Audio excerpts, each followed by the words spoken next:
having you all in the parliament is solutions to be put forward, and I am quite sure that with the change numbers, all those solutions government will also consider more respectfully.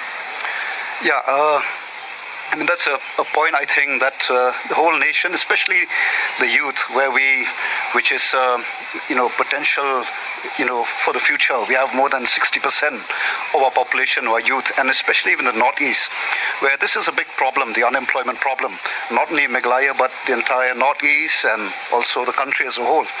Well, what I would say is that we are here. Many of us are first-time MPs. And what I see is this, that I think we should keep aside, some of our political ideology, our political differences, and we should look at what is the problem.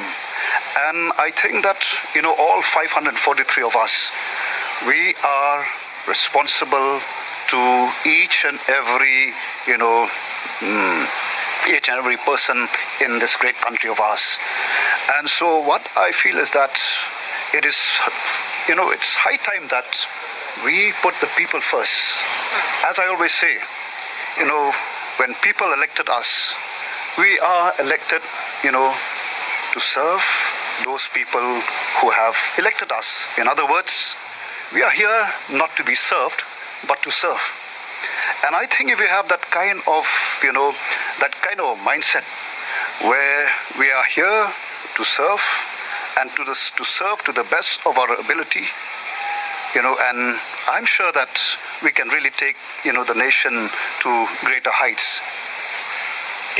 Mr. Keshani, this